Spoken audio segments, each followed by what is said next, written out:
अस्सलाम वालेकुम viewers, welcome back to our channel. आज की इस वीडियो में हम सीएसएस का चैलेंज नंबर 2 देखेंगे, जो कि मैंने आपको सीएसएस के कोर्स के एंड पर दिया था। तो ये है वो चैलेंज। अगर आप इसकी इमेज चाहते हैं तो आपको लिंक डिस्क्रिप्शन में मिल जाएगा, वहाँ से क्लिक करके डाउनलोड कर सकते हैं। मैं आपको हाईली रिकमेंड करूँगा कि आप ये पहले खुद से बनाएँ और फिर इस ट्यूटोरियल देखें अगर समझ ना आए। तो हम ये चीज़ बनाना चाहते हैं। तो मैंने यहाँ पर एक डायरेक्टरी खोली हुई है और यहाँ पर आके मैं शिफ्ट के साथ राइट क्लिक करूँगा तो मेरे पास ओपन विद कोड का ऑप्शन आ जाएगा। शिफ्ट के साथ करूँगा।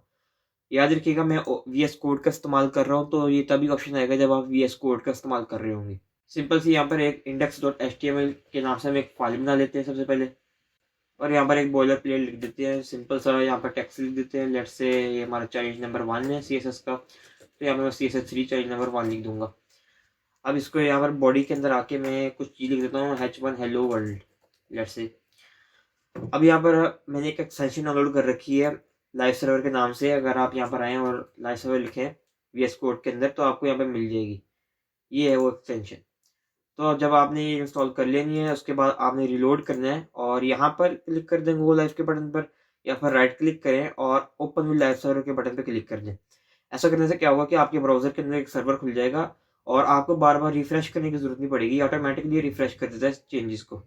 ब्राउज़र के अंदर थोड़ा-सा ज़ूम आउट कर लेते हैं ताकि हमारा जो काम है वो आसान हो जाए और ये डेस्कटॉप जैसा दिखे हमें। अब हम डिज़ाइन में आकर देख लेते हैं हमारे पास क्या चीज़ है। सबसे पहले तो हम ये बैकग्राउंड कलर दे देते हैं अपना बॉडी को आके। तो यहाँ पर हम सीएसएस की एक फाइल बना लेते हैं सबसे पहले styles.css के नाम से। और यहाँ पे अंदर मैं अभी फ़िलहाल कुछ नहीं लिखूँगा। एचटीएमएल में आके हम यहाँ पर लिंक कर लेते हैं फाइल को। लिंक लिख के हम यहाँ पर देंगे जहाँ पर ये फाइल लोकेटेड है। लोकेशन देंगे, styles.css इसका नाम है और शुरू में स्लैश इसलिए दिया है क्योंकि वो इसी डायरेक्टरी में है।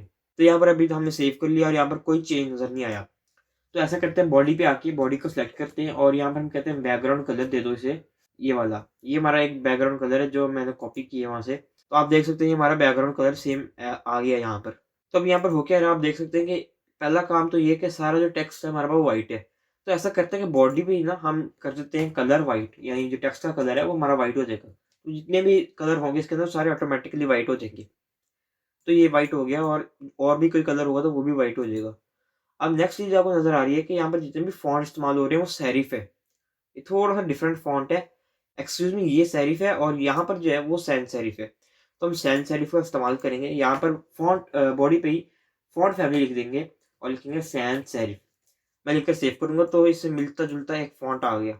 अब ये तो एक अच्छा फ़ॉन्ट है, लेकिन हम ऐसा करते हैं, हम गूगल से जाके ना एक फ़ॉन्ट निकाल लेते हैं। मैं आपको ये भी सिखा देता हूँ कि आप गूगल से फ़ॉन्ट कैसे निकाल सकते हैं। तो लेट्स से मैं गूगल पे आया और लिखा गूगल फ़ॉन्ट्स और यहाँ पे मैं पॉपिंस फ़ॉन्ट इस्तेमाल करना चाह रहा हूँ। ये एक सिमिलर फ़ॉन्ट है सैन्स सेरिफ की तरह, लेकिन अच्छा दिखता है। मैं यहाँ पर आके क्लिक करूँगा और यहाँ पर गेट फ़ॉन्ट के बटन पे क्लिक करूँगा। ये हमारे पास पॉपिंस फैमिली है, फ़ॉन्ट फैमिली। गेट फ़ॉन्ट के बटन पे क्लिक करूँगा। यहाँ पर गेट एम्बेड कोड पे करूँगा और यहाँ पर ऐड इम्पोर्ट के बटन पे करूँगा। तो ये सारा मैंने कॉपी कर लेना है स्टाइल के अंदर जो कुछ लिखा है और यहाँ पर आके मैं पेस्ट कर दूँगा अपनी फ़ाइल के अंदर। मैं आपको बताता हूँ ये क्या है। हम बेसिकली यहाँ पर सिर्फ़ और सिर्फ़ फ़ॉन्ट फैमिली को इम्पोर्ट कर रहे हैं, ये गूगल की तरफ से दी हुई है। तो ये ऑनलाइन भी इम्पोर्ट हो जाती है। इसे अप्लाई करने के लिए हम क्या कर सकते हैं, हम यहाँ पर आके फ़ॉन्ट फैमिली लिखेंगे और फ़ॉन्ट वेट अगर कोई देना चाहे। तो ये हमारा फ़ॉन्ट फैमिली की है। मैं यहाँ पर आके लिख दूँगा फ़ॉन्ट फैमिली है और इस ऊपर वाली को हटा दूँगा। तो अगर अब मैं अपनी वेबसाइट से देखूँ, तो आप देख सकते हैं कि ये नई वाली फ़ॉन्ट फैमिली अप्लाई हो गई है। अगर मैं इसे हटाऊँ ज़रा, तो आप देख सकते हैं पुरानी वाली है और ये नई वाली है। अब अगर डिज़ाइन की तरफ देखें तो सबसे पहला काम हमारा ये है कि हम साइडों से स्पेस दें। तो उसके लिए जैसा कि मैंने आपको पिछले चैलेंज में भी बताया था कि हम कंटेनर का इस्तेमाल करते हैं। आप यहाँ पर कोई भी क्लास दे दें या किसी भी चीज़ पर, अगर मैं डॉट कंटेनर लिखता हूँ ना और एंटर मारता हूँ, तो ये ऑटोमेटिकली डिव डॉट कंटेनर यानी क्लास कंटेनर दे देते हैं मुझे। अब लेट्स से मैं ये H1 को इसके अंदर रैप करता हूँ, तो कोई फ़र्क नहीं हुआ। लेकिन अगर मैं स्टाइल्स में आके यहाँ पे लिखूँ ना डॉट कंटेनर, उस क्लास को सिलेक्ट करूँ और कहूँ कि इसकी जो विड्थ है ना वो कर दो आप 80% कर देते हैं लेट्स से, तो इससे भी कोई फ़र्क नहीं पड़ा। लेकिन यहाँ पर क्या हुआ है कि ये विड्थ आधी हो गई है, तकरीबन इतनी हो गई है। तो अब मैं ऐसा करता हूँ कि मैं चाहता हूँ कि यहाँ पर और यहाँ पर जो है ना थोड़ी-सी स्पेसिंग आ जाए। तो उसके लिए हम ट्रिक इस्तेमाल करते हैं मार्जिन की, और यहाँ मैं लिखूँगा मार्जिन 0 ऑटो, यानी टॉप बटन से 0 कर दो और लेफ्ट एंड राइट से हमारा जो मार्जिन है वो ऑटो कर दो। मैं लेकर सेव करूँगा तो हमारा यहाँ से थोड़ा-सा स्पेस आ गया है। ये इसलिए आया क्योंकि यार यहाँ पर जो स्पेस थी हमने विड्थ कम की थी। मैं आपको राइट क्लिक करके इंस्पेक्ट के बटन पे क्लिक करूँगा, तो यहाँ पर आप देख सकते हैं, जब मैं इस पर हाईलाइट करता हूँ तो ये इसकी विड्थ है, ये इसकी विड्थ है, और लेफ्ट एंड राइट से जो स्पेस है उसे मार्जिन कहा जाता है। तो इसने मार्जिन ऑटो दे दिया, यानी जितना भी स्पेस होगा वो डिस्ट्रीब्यूट हो जाएगा।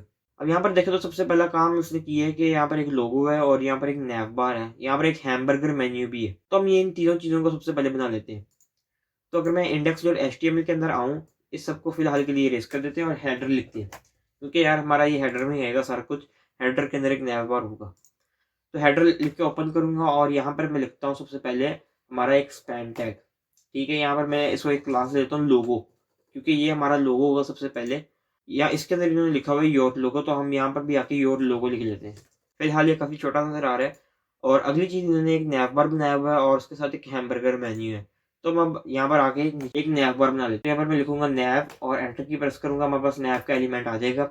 मैं आपको पिछली क्लास में बताया था कि हम कैसे यूएल का इस्तेमाल कर सकते हैं नैव के अंदर फॉर एक्सेसिबिलिटी रीजंस। तो ये हमारे पास एक लिस्ट बन जाती है। तो यूएल लिखूंगा, एल लिखूंगा, इसकी ये हमारे पास आइटम होती है। अब यहाँ पे मैं एक ए टैग भी डाल सकता हूँ, लेकिन यहाँ पर मुझे खास जरूरत नजर नहीं आ रही ए टैग की, तो मैं उसे फिलहाल नहीं डालूंगा। आप चाहे तो डाल सकते हैं अगर आप कोई और पेज लिंक करना चाहते हैं। तो यहाँ पर मैं लिखूंगा होम और सिमिलरली से नीचे कॉपी करूंगा और जो बाकी चीजें वो लिख दूंगा। तो ये काम ही हमने कर लिया।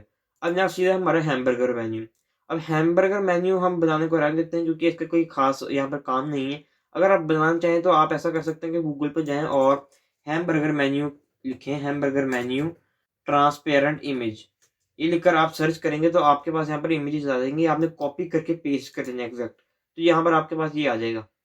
आपने कलर चूज कर लेना जो आपको चाहिए हुआ। तो हम अगली चीजों की तरफ जाते हैं और हमारे पास नीचे है सिर्फ हीरो सेक्शन। जो हमारा सबसे पहले सेक्शन नजर आ रहा था उसे हम हीरो सेक्शन कहते हैं।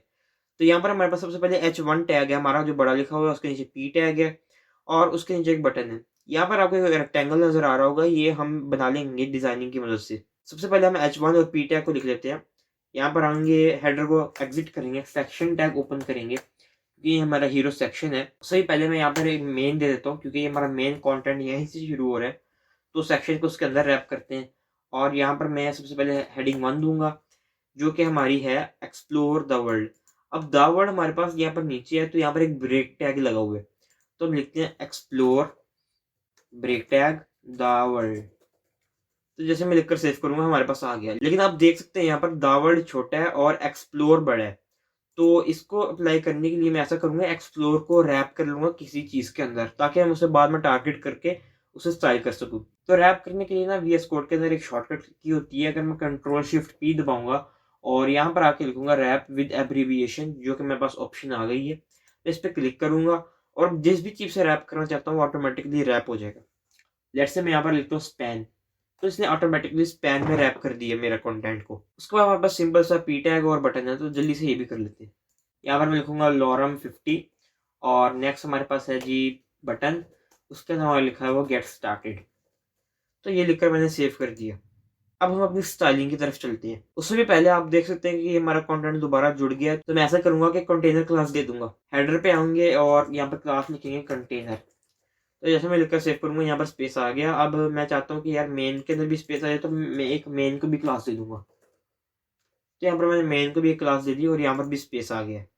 सबसे पहले तो ऐसा करते हैं कि हम हेडर को सिलेक्ट करते हैं और ऊपर नीचे से थोड़ी सी स्पेस दे देते हैं। यहाँ पर मैं CSS के अंदर आऊंगा और यहाँ पर लिखते हैं हेडर और मार्जिन दे देते हैं टॉप बॉटम से। अब एक शॉर्टकट की होती है, इसके शॉर्टकट होता है कि मार्जिन ब्लॉक लिख दो। मार्जिन ब्लॉक क्या होता है? ऊपर और नीचे का मार्जिन। सिमिलरली अगर मैं लिखूँ मार्जिन इन लाइन, इसका मतलब है लेफ्ट एंड राइट का मार्जिन। तो यहाँ पर मैं लिख देता हूँ मार्जिन ब्लॉक, क्योंकि मैं ऊपर और नीचे का मार्जिन देना चाहता हूँ। तो अब मैं टूरा में लिखूंगा और सेव करूंगा। ये इस वक्त इसलिए अप्लाई नहीं हो रहा क्योंकि इसे कंटेनर क्लास दी हुई है मैंने, जो कि इसे कह रही है कि आप मार्जिन टॉप बटन 0 करो। तो ये इसलिए अप्लाई नहीं हो रहा। तो अगर मैं यहाँ आगे लिखूँ इंपॉर्टेंट, यानी है यहाँ पर एक कीवर्ड होता है हमारे पास इंपॉर्टेंट CSS के अंदर चीजों का एम्फसाइज करने के लिए, ये ओवरराइट हो रहा है इस वक्त इसकी वजह से। तो हम यहाँ पर इसे इंपॉर्टेंट कह रहे हैं ताकि ये ओवरराइट हो जाए। जैसे मैं लिखकर सेव करूंगा तो यहाँ पर ऊपर और नीचे से थोड़ा सा स्पेस आ गया। अब नेक्स्ट काम हमने करना है कि हमने स्पैन लोगो को सिलेक्ट करना है। हम यहाँ पर आके लिखेंगे डॉट लोगो और यहाँ पर सबसे पहले तो उसका फॉन्ट साइज जो है ना हम कर लेते हैं 1.5 रैम। तो ये थोड़ा सा बड़ा हो गया। दूसरा काम, ये थोड़ा सा यहाँ पर बोल्ड भी है, तो हम ऐसा करते हैं इसको फॉन्ट वेट दे देते हैं 500 का।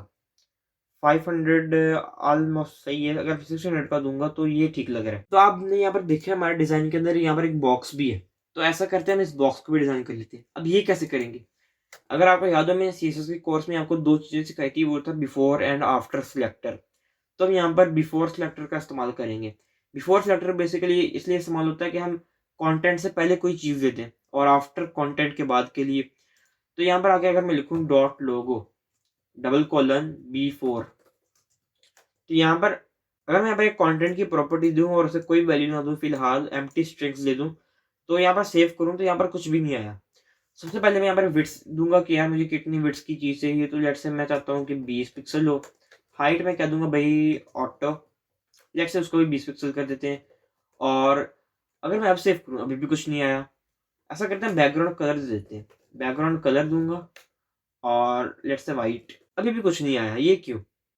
अच्छा, मुझे भी नहीं पता ये क्यों नजर नहीं आया। तो मैंने गूगल पे सर्च किया और वहां पर वो कह रहे हैं कि डिस्प्ले ब्लॉक लिखो तो ये आ जाएगा, और जैसे मैंने ये लिखा तो ये आ गया। तो ऐसा होता रहता है यार, कुछ चीज़ समझ नहीं आती तो आप फौरन सर्च कर ले। छोटी छोटी चीज़ भी अक्सर होता है कि नहीं समझ आती, तो आप सर्च कर लिया करें। तो अब मैं चाहता हूँ कि यार ये दोनों चीज़ें ना एक ही लाइन में आ जाए। अब हो क्या रहा है कि ये एक ब्लॉक एलिमेंट है, और अगर आपको याद हो कि ब्लॉक एलिमेंट क्या होता है, ब्लॉक एलिमेंट एक ऐसा एलिमेंट होता है जो जितनी जगह दी जाए ना उसे, वो उतनी जगह घेर लेता है। यानी अब ये सारी हॉरिजॉन्टल विड्थ घेर के बैठा हुआ है, तो इसलिए वो यहाँ नीचे नहीं आ पा रहा। तो ऐसा करते हैं, हम इसका ना इनलाइन कर देते हैं। अब मैं इनलाइन करता हूँ तो एक मसला आ रहा है। मसला आ रहा है कि ये गायब हो जाता है, और अगर इसको वापस लाना है तो हमें चाहिए इसके लिए ब्लॉक। तो हमारे पास एक दोनों प्रॉपर्टीज को मिला के एक प्रॉपर्टी होती है इनलाइन ब्लॉक के नाम से, जिसमें दोनों की प्रॉपर्टीज होती है। तो हम इसका इस्तेमाल करेंगे तो, और ये इसके सामने आ जाएगा। अब सिंपल सा काम करते हैं कि यहाँ से मार्जिन राइट दे देते हैं, थोड़ा सा मार्जिन राइट लिख के लेट्स से 0.5 रैम दे देते हैं। हाँ, ये सही लग रहा है। तो हमारी ये चीज़ भी हो गई है। अब हमारी जो नेक्स्ट चीज़ है वो हमारा नैव बार है। तो नैव बार को आप देख सकते हैं हमारे डिज़ाइन में एक हॉरिजॉन्टल है, और यहाँ पर एक्टिव स्टेट भी लगी हुई है। तो हम ऐसा करते हैं, सबसे पहले इसे हॉरिजॉन्टल कर लेते हैं। तो यहाँ पर हमारे पास इसकी लिस्ट स्टाइल डेकोरेशन भी है, हमें उसे भी हटाना पड़ेगा। सबसे पहले मैं क्या करूँगा, नैव के अंदर यूएल पे आऊँगा और उसे डिस्प्ले फ्लेक्स दूंगा, क्योंकि उसके अंदर हमारी आइटम्स पड़ी हैं। तो ऐसा करते हैं, यहाँ पर आते हैं और यहाँ पर मैं लिख देता हूँ कि हम नैव बार को स्टाइलिंग करने लगे हैं। और यहाँ पर नैव बार के अंदर हमारे पास यूएल है, उसको हम सेलेक्ट करेंगे और लिखेंगे डिस्प्ले फ्लेक्स। ये लिखने के साथ ही मेरा जो यहाँ पर कंटेंट है वो ऑटोमेटिकली हॉरिजॉन्टल हो चुका है। मैं चाहता हूँ कि यार यहाँ पर जो है ना एल आई की जो डेकोरेशन है वो खत्म हो जाए। तो मैं यूएल पे भी दे सकता हूँ कि लीव स्टाइल टाइप नन कर दूँ। जैसे मैं लेकर सेव करूँगा तो हमारा वो जो डॉट डॉट सा चला जाएगा। लेकिन यहाँ पर एक मसला आ रहा है कि यहाँ पर थोड़ी सी पैडिंग या मार्जिन दिया हुआ। तो ऐसा करते हैं, मैं इसे इरेज कर देता हूँ पैडिंग या मार्जिन को। मैं यहाँ पर लिखता हूँ पैडिंग 0। तो ये हमारा जो यहाँ पर स्पेस टेक्स्ट है वो चला गया। अब मुझे इन सबके बीच में स्पेस देना है, तो हमारे पास एक प्रॉपर्टी होती है फ्लेक्स की गैप के नाम से, कि हम आइटम्स के बीच में गैप दे सकते हैं। तो मैंने यहाँ पर गैप 1 रैम लिखा और यहाँ पर गैप आ गया। अब मैं चाहता हूँ कि यार ये जो हमारा पास हेडर के अंदर जो चीज़ें हैं ना, वो भी फ्लेक्स हो जाए और एक ही लाइन में आ जाए। तो मैं हेडर जो कंटेनर है ना, हेडर, उसको फ्लेक्स जाके दे दूंगा। तो हेडर के ऊपर आएंगे और यहाँ पर लिखते हैं डिस्प्ले फ्लेक्स। जैसे मैं सेव करूंगा आ गया। लेकिन एक काम तो हमने ये करना है कि इसे एक लाइन पे करना है हॉरिजॉन्टली, और दूसरा इनके बीच में स्पेसिंग देनी है। स्पेसिंग देने के लिए मैं करूंगा जस्टिफाई कंटेंट स्पेस बिटवीन। जैसे मैं लिखकर सेव करूंगा तो स्पेस तो आ जाएगा, इक्वली डिस्ट्रीब्यूट हो जाएगा जो यहाँ पर था। लेकिन अगर हम इसे सेंटर करना चाहते हैं हॉरिजॉन्टली, तो हमें अलाइन आइटम्स का सहारा लेना पड़ेगा। अलाइन आइटम्स वाली प्रॉपर्टी लिखूंगा और वैल्यू हमने देनी है सेंटर, क्योंकि हम सेंटर करना चाह रहे हैं। जैसे मैं लेकर सेव करूंगा तो हमारी दोनों आइटम्स जो है सेंटर हो चुकी हैं। तो हमारा नैव बार तो कंप्लीट हो चुका है, लेकिन एक छोटा सा डिजाइन रह गया, वो हमारा इसको कैपिटल करना और इसका जो है एक्टिव क्लास को हमें स्टाइल करना है थोड़ा सा। सबसे पहले ऐसा करते हैं कि नैव यूएल के अंदर आके ना हम एल आई को सारे सेलेक्ट कर लेते हैं, और नैव यूएल एल आई, और यहाँ पर लिखते हैं कि यहाँ टेक्स्ट ट्रांसफॉर्म अपर केस। जैसे मैं सेव करूंगा तो यहाँ पर हमारा जो टेक्स्ट है वो ट्रांसफॉर्म हो गया और ये अपर केस हो गया। अब जो दूसरा काम है ना यार के एक्टिव करें, उसके लिए हम ऐसा करते हैं, क्लास ले देते हैं। अब मैं क्लास क्यों दे रहा हूँ, ये क्लास हम चेंज कर सकते हैं जावास्क्रिप्ट की मदद से, लेकिन इस कोर्स के अंदर, इस वीडियो के अंदर हम जावास्क्रिप्ट नहीं सीख रहे, तो इसलिए हम जावास्क्रिप्ट का इस्तेमाल नहीं करेंगे। ये सिर्फ डेमोन्स्ट्रेटिंग पर्पसेस के लिए कि हम ऐसा कर सकते हैं। तो हम यहाँ पर मैंने आके एक्टिव क्लास दे दी, और मैं यहाँ पर स्टाइल कर लेता हूँ कि अगर कोई एल आई है डॉट एक्टिव, ये डॉट एक्टिव अगर साथ जुड़ा हो तो इसका मतलब है कि ऐसा एल आई जिसपे डॉट एक्टिव की क्लास हो। अगर इसमें स्पेस ना होता तो इसका मतलब होता है एल आई और उसके अंदर कोई चीज़ है, इसके अंदर एक्टिव की क्लास है। जैसा कि आप देख सकते हैं बना रहे कि एल आई और उसके अंदर कोई एलिमेंट है।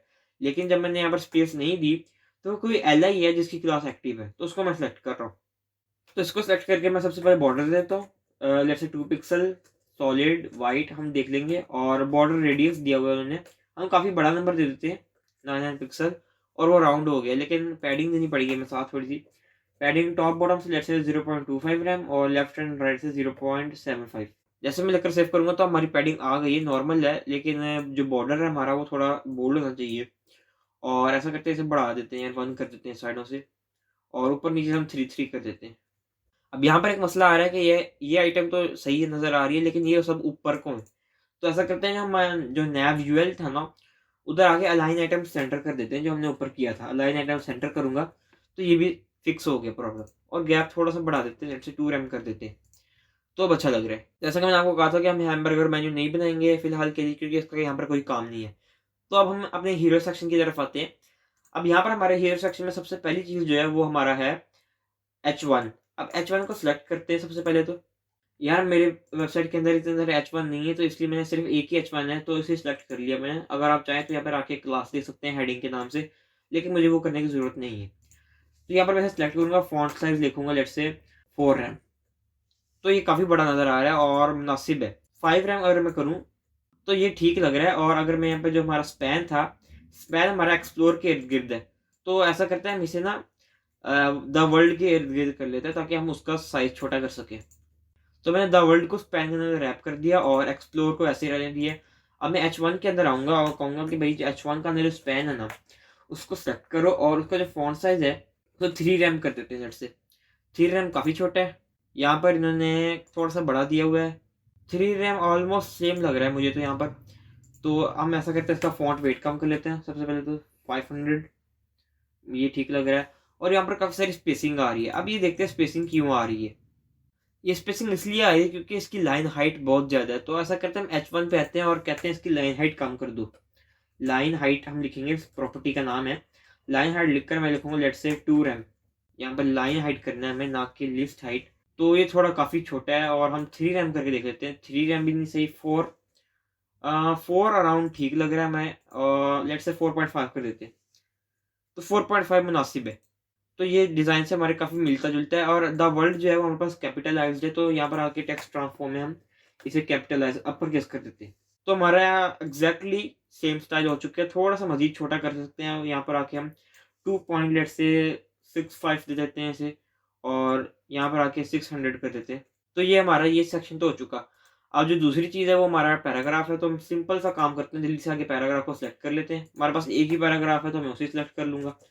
तो यहाँ पर मैं पी लिखूंगा, और यहाँ पर मैं लिखूंगा फॉन्ट साइज 1.25 रैम। अभी काफ़ी छोटा फॉन्ट है, तो इसलिए मैं थोड़ा सा बड़ा कर रहा हूँ उसे। इन्होंने यहाँ पर इतना बड़ा नहीं किया, तो ऐसा करते हैं हम भी इतना बड़ा नहीं करते, हम 0.5 कर देते हैं। दूसरा काम, इन्होंने लाइन हाइट थोड़ी सी ज़्यादा दी हुई है, यहाँ पर देख सकते हैं। यहाँ पर मेरी लाइन हाइट कम है, तो मैं लाइन हाइट को बढ़ा दूंगा। लाइन हाइट लिखते हैं, तो यहाँ पर लाइन हाइट लिखना है आपने, और यहाँ पर लेट्स से इसका 1 रैम हो गया आई थिंक। 1 रैम छोटी है, तो हम 1.5 रैम कर देते हैं। 7.5 करके देखते हैं, 7.5 ठीक लग रही है। इसका कलर भी थोड़ा सा ग्रे ग्रे है, तो ऐसा करते हैं इसका कलर भी चेंज कर देते हैं। कलर प्रॉपर्टी का इस्तेमाल करेंगे। अब मैं यहाँ पर व्हाइट लिखूंगा और सेव करूंगा। यहाँ पर ना VS कोड के अंदर एक अच्छी बात है, मुझे यहाँ पर बॉक्स सा नजर आता है, और उसके अंदर वही कलर होता है जो यहाँ पर लिखा हो। अगर मैं इस पर आकर होवर करूँ तो मेरे पास यहाँ पर पैनल खुल के आ जाता है। अब मैं यहाँ से कोई भी कलर सेलेक्ट कर सकता हूँ। तो लेट्स से मैं लाइट ग्रे सा सिलेक्ट करना चाह रहा हूँ, थोड़ा सा शेड ऑफ वाइट। तो यहाँ पर मैं इसे सेलेक्ट करके सेव करूंगा, और यहाँ पर हमारा कलर आ गया। अभी कुछ ज़्यादा ही ग्रे है, तो ऐसा करके थोड़ा सा वाइट कर लेते हैं। मैं सेव करूंगा तो हाँ ये ठीक लग रहा है ऑलमोस्ट। और लाइन हाइट को भी थोड़ा सा बढ़ा देते हैं, लेट्स से 9 कर देते हैं। अब लास्ट पर हमारे पास एक बटन है। तो एक बटन को हमने क्लास कोई दी है, नहीं दी, तो हम ऐसा करते हैं, ऐसे इसे सेलेक्ट कर लेते हैं बटन को। सबसे पहले पैडिंग देते हैं 0.5 रैम साइड ऊपर नीचे से, और साइडों से हम दे देते हैं 1.5 रैम। और बॉर्डर 3 पिक्सल सॉलिड वाइट। तो हमारे पास ये आ गया। हम बैकग्राउंड को हटा देते हैं ताकि हमें सब कुछ नज़र आ सके, और हमारे डिज़ाइन में भी बैकग्राउंड नहीं है। और कलर इसका होना चाहिए हमारे पास अंदर वाइट टेक्स्ट का। तो हमारे पास ये बटन आ गया है। अब मैं इस पर होवर करता हूँ तो हमारे पास जो कर्सर नहीं आ रहा, तो कर्सर पॉइंटर कर लेते हैं कि जब भी हम होवर करें तो हमारे पास ये कर्सर बनाए। इसके अंदर टेक्स्ट कैपिटल लाइव है, थोड़ा सा बोल्ड भी है, और जो साइडों से हमारे पास जो बॉर्डर है वो राउंड है। तो ऐसा करते हैं, सबसे पहले बॉर्डर को राउंड कर लेते हैं। बॉर्डर रेडियस 999 पिक्सल यानी कोई बड़ा सा नंबर दे देते हैं ताकि ये राउंड हो जाए, ठीक है। और ऊपर नीचे से पैडिंग भी बढ़ा देते हैं, 65 रैम कर देते हैं। और जो अंदर टेक्स्ट है ना फॉन्ट साइज, उसे भी थोड़ा सा बढ़ा देते हैं, 1.25 रैम कर देते हैं। और टेक्स्ट ट्रांसफॉर्म अपर केस कर देते हैं ताकि कैपिटलाइज्ड हो जाए, अपर केस हो जाए, एक्सक्यूज मी। इसे मजीद बढ़ा देते हैं, 7 कर देते हैं, इसे 6 कर देते हैं। तो ये अच्छा लग रहा है बटन। अब इसका थोड़ा सा जो बॉर्डर है उसको मजीद बढ़ा देते हैं ताकि प्रोमिनेंट हो सके। अब अच्छा लग रहा है, अब सही लग रहा है वैसे। अब इसे थोड़ी सी ऊपर से स्पेसिंग चाहिए तो हम ऐसा करते हैं, यहाँ पर आके थोड़ा सा स्पेस दे देते हैं। अब H1 को ना बाय डिफॉल्ट ऊपर और नीचे से थोड़ी सी स्पेसिंग मिली हुई है, तो मैं उसे डिसेबल कर देता हूँ। यहाँ पर मार्जिन लिख के, मार्जिन 0 लिखूंगा, ऊपर और नीचे से स्पेस चला गया। लेकिन मैं चाहता हूँ कि सिर्फ और सिर्फ ऊपर से स्पेस हो, तो यहाँ पर मार्जिन 0 करने के बाद मैं लिखूंगा मार्जिन टॉप, और लेट से ऊपर से 2 रैम हो जाए ऊपर से। तो मैं 2 रैम लिखकर सेव करूंगा, ज़्यादा फर्क नहीं पड़ा। 4 रैम करके देख लेते हैं, 4 रैम मुनासिब है। उसके बाद जो पैराग्राफ है ना, हम उसको भी मार्जिन टॉप देते हैं, थोड़ा सा मार्जिन टॉप, और लेट से 1 रैम। 1 रैम से ज़्यादा फर्क नहीं पड़ा, 2 रैम देख के देखते हैं। 2 रैम मुनासिब लग रहा है। और सिमिलरली बटन पर आते हैं और बटन को भी मार्जिन टॉप दे देते हैं। बटन को थोड़ा सा ज़्यादा दे देते हैं और पैराग्राफ को भी थोड़ा सा ज़्यादा दे देते हैं। तो ये हमारा यहाँ का डिज़ाइन हो गया। अब ऊपर से थोड़ा सा मजीद स्पेस की ज़रूरत है मुझे लग रहा है, तो यहाँ पर आके ऐसा करता हूँ, इसे 7 कर देता हूँ, 8 कर देते हैं से। तो ये 8 अच्छा लग रहा है। अब हमारा डिज़ाइन तो बज़ाहिर कंप्लीट हो गया, लेकिन यहाँ पर एक छोटा सा जो एक बॉक्स है ना वो रहता है। मैं आपको सिखाता हूँ हम ये कैसे बना सकते हैं। हमने क्या करना है, हम आएंगे बॉडी के ऊपर। अगर आपने यार नोटिस किया हो, हमने बिफोर टैग का इस्तेमाल किया, हम सिमिलरली काम यहाँ पे ये करेंगे और यहाँ पर आफ्टर टैग का इस्तेमाल करेंगे। और इसलिए कि यार ये ऐसा लग रहा है कि ये बाद में आया हुआ है, जैसे पहले बॉडी है और फिर ये बाद में है।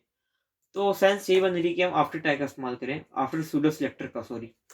तो यहाँ पर मैं लिख कर बॉडी लिखूंगा डबल कॉलन आफ्टर, और यहाँ पर सबसे पहले लिख लेंगे कंटेंट। कंटेंट के बगैर ये विजिबल नहीं होता, हमें प्रॉपर्टी देनी ही पड़ती है, चाहे कुछ लिखो या ना लिखो। तो बॉडी में पोजीशन रिलेटिव दे दूंगा ताकि मैं यहाँ पर पोजीशन एब्सोल्यूट दे सकूं, या फिर इसकी भी जरूरत नहीं है वैसे, लेकिन ये कर लेना अच्छा है रिलेटिव। तो यहाँ पर मैं आगे पोजीशन एब्सोल्यूट दूंगा इसे, और कहूंगा कि यार ये ना बॉटम से 0 पे हो जाए और जो राइट साइड है ना वहां से भी 0 पे हो जाए। तो ये नुक्कर पर आ जाएगा हमारी इस पे। लेकिन अभी इसके पास कोई विड्थ और हाइट नहीं है, तो ऐसा करते हैं विड्थ और हाइट दे देते हैं। विड्थ लेट से मैं इसे दे देता हूँ फॉर एग्जांपल 200 पिक्सल्स, और हाइट लेट से 75 पिक्सल्स। ट्राई कर रहे हैं अभी तो ऐसे ले लेते हैं। और बैकग्राउंड कलर लाजमी देना वरना ये नज़र नहीं आएगा, तो वाइट बैकग्राउंड कलर। सेव करता हूँ, देखते हैं ये आया है या नहीं। तो ये आ तो गया है, लेकिन उस जगह पे नहीं है जहाँ पर हम इसे चाहते थे। अब देखते हैं यहाँ पर मसला क्या हुआ है। तो मेरा ख्याल में ये पोजीशन रिलेटिव हमारा मसला कर रहा है, तो ऐसा करते हैं इसे हम हटा देते हैं, क्योंकि ये बॉडी के हिसाब से हमारा जो है वो पोजीशन हो रहा है, हमें पूरी डॉक्यूमेंट के हिसाब से पोजीशन करना है। तो इसको हटा देते हैं। अब इसकी जो वैल्यू एब्सोल्यूट होगी वो डॉक्यूमेंट के हिसाब से होगी। तो ये हमारा डॉक्यूमेंट के एंड पर आ गया। एंड से शायद थोड़ा सा स्पेस वगैरह हो, तो ऐसा करते हैं हम बॉडी पे आके ना मार्जिन और पैडिंग को 0 कर देते हैं। ये कॉमन चीज़ है जो आपने देखी होगी, अगर ट्यूटोरियल्स देखते हैं तो उनमें ये होता है। तो लो जी, हमारा यहाँ पर जो है काम सारा हो गया और हमारा डिज़ाइन एग्जैक्ट सेम बन गया। हमने कलर भी कर दिया, हमने टेक्स्ट का कलर भी चेंज कर दिया, हमने नैव बार भी बना दिया, हमने इसे काफ़ी हद तक रिस्पॉन्सिव भी बना दिया। अगर आप देखें, मैं इसे थोड़ा जूम इन करता हूँ तो ये सही नज़र आ रहा है, मतलब मोबाइल पे भी ऐसे ही नज़र आएगा, और अगर मैं जूम आउट करता हूँ तब भी सही लग रहा है, तब भी सही लग रहा है। अब मैं आपको एक छोटा सा चैलेंज देना चाहता हूँ कि हमने पिछली वेबसाइट के अंदर बटन के अंदर कुछ इंटरैक्टिविटी बनाई थी। अब मैं चाहता हूँ कि जब आप इस बटन पे होवर करें ना, या इस बटन पे होवर करें, तो ऐसा हो कि इसका जो बैकग्राउंड कलर है वो व्हाइट हो जाए और इसका जो टेक्स्ट कलर है वो ब्लैक हो जाए, विद एनिमेशन हो। लेकिन ट्रांजिशन प्रॉपर्टी का आप इस्तेमाल कर सकते हैं, तो आपने ये लाजमी करना है ताकि आपकी प्रैक्टिस हो जाए। अब आपने जब ये चैलेंज कंप्लीट कर लिया है, तो अब मैं आपको रेकमेंड करूंगा कि आप जाकर कोई और एक नया चैलेंज उठाएं और उसे खुद करने की कोशिश करें, ताकि आपकी स्किल्स बिल्ड हो सके। अगर कोई बात समझ नहीं आती तो आप दोबारा इस ट्यूटोरियल को रेफर कर सकते हैं। तो उम्मीद है आपको ये वीडियो भी पसंद आई होगी। अगर आप ऐसा कंटेंट देखना चाहते हैं तो आप मेरे चैनल को सब्सक्राइब कर सकते हैं और बेल आइकन पर क्लिक कर सकते हैं। मैं हूं लिबी नज़ीर। अस्सलाम वालेकुम।